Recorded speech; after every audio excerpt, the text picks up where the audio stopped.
صلوات وسلام على رسول الله. اللہ کے سوا کسی اور کی اطاعت جس سے اللہ کی معصیت لازم آتی ہو شرک. لا طاعت لمخلوق فی معصیت الخالق.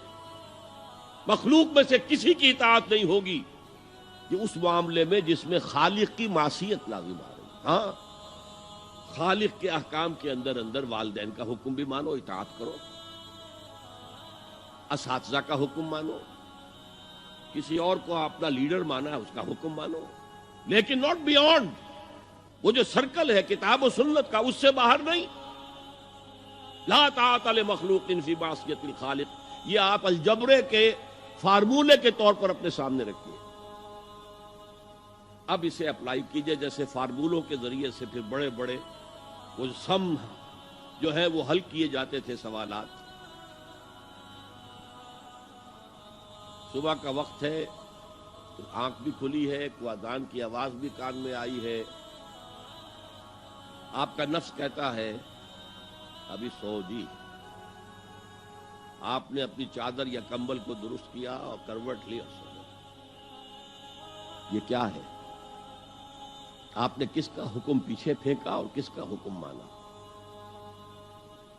اللہ کے حکم کو پیچھے پھینک دیا، نفس کے حکم کو آگے رکھا. یہ شرک. اس شرک کو جاننے والے بہت کم ہیں.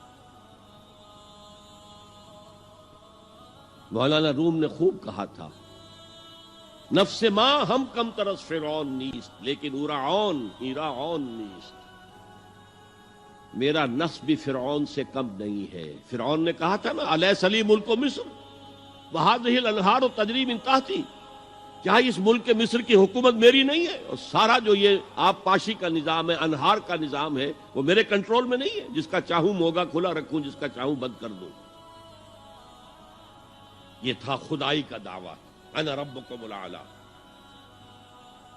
تو مولانا روم کہتے ہیں میرا نفس بھی اس سے کمتر نہیں ہے. وہ کہتا یہ جسم میرا ہے، اس پر میرا حکم چلے گا. میں نہیں جانتا کون اللہ کون رسول، کیا حرام کیا حلال.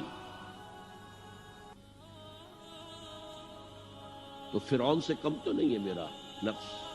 لیکن ایراعون اس کی بہت مدد تھی، فوج تھی، لاؤ لشکر تھا، تو اس نے زبان سے بھی کہہ دیا کھل کر انا ربکم الاعلی. میں مسکین ہوں، غریب ہوں، میرے پاس کوئی طاقت نہیں ہے، میں زبان سے تو کچھ نہیں کہہ سکتا، اندر سے میرا نفس یہی کہتا. یہ نفس کی حکومت قرآن کہتا ہے. میں حیران ہوتا ہوں، 2 جگہ یہ مضمون آیا ہے. ارأیت من اتخذ الہہ ہواہ افانت تکون علیہ وکیلا. اے نبی تم نے دیکھا اس شخص کو، اس کے حال پر غور کیا جس نے اپنی خواہش نفس کو اپنا الہ بنا لیا ہے. اللہ اکبر. الہ لا الہ الا اللہ. کلمہ توحید کا مرکزی لفظ یہاں آ رہا ہے. من اتخذ الہہ ہواہ، جس نے اپنی خواہش نفس کو اپنا معبود بنا لیا، الہ بنا لیا. افانت تکون علیہ وکیلا، کیا آپ ایسے شخص کی کوئی ذمہ داری لے سکتے ہیں؟ سود حرام ہوا کرے جی، حرام ورام، ہمارا دھندا جو ہے وہ آگے بڑھ نہیں سکتا. تو اللہ کے حکم کو پیچھے ڈالا، نفس کے تقاضے کو آگے رکھا. کون معبود ہے آپ کا؟ نام عبداللہ رکھیے، نام عبد الرحمن رکھیے، ہے عبد النفس، نفس کے بندے، نفس کے غلام. یہ میں نے یوں سمجھیے کہ جیسے میں نے ہجرت اور جہاد کی ڈیفینیشنز کی تھی. ہجرت کا بیس کیا ہے؟ پوچھا گیا ایو الہجرت افضل یا رسول اللہ، اے اللہ کے رسول بتائیے سب سے اعلیٰ ہجرت کون سی ہے، افضل؟ فرمایا ان تہجر ما کرہ ربک، ہر اس چیز کو چھوڑ دو جو تمہارے رب کو پسند نہیں. آج رات ہی سے آپ ہجرت شروع کر سکتے ہیں. جائزہ لیجئے کیا کیا چیزیں میری زندگی میں خلاف شریعت ہے، تو اللہ کو ناپسند ہے. فیصلہ کیجئے کہ آج کے بعد نہیں ہوگی. ہجرت شروع ہو گئی، افضل الہجرہ، سب سے افضل ہجرت شروع ہو گئی. لیکن ٹاپ پر لے جائیے تو یہ ہجرت جب اللہ کے دین کو قائم کرنے کی جدوجہد اس مرحلے پر آ جائے کہ اب باطل کے ساتھ ٹکراؤ ہے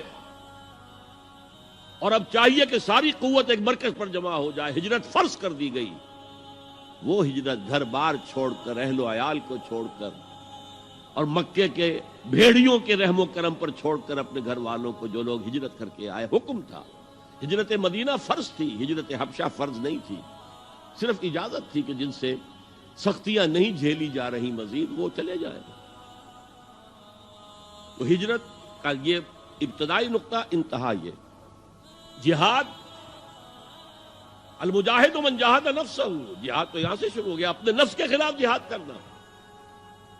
صبح نفس نے کہا ابھی سو جاؤ، آپ نے نفس کی بات کو رد کیا، اپنا کمبل اٹھا کے پھینکا، اٹھے، وضو کیا، نماز کے لیے آپ مسجد چل دیے، آپ نے جہاد کیا نفس کے خلاف۔ یہ افضل الجہاد ہے، اور سب سے چوٹی اوپر یہ ہے کہ جب وہ حق و باطل کی جنگ ہو تو جان ہتھیلی پر رکھ کر میدان میں حاضر ہو جاؤ۔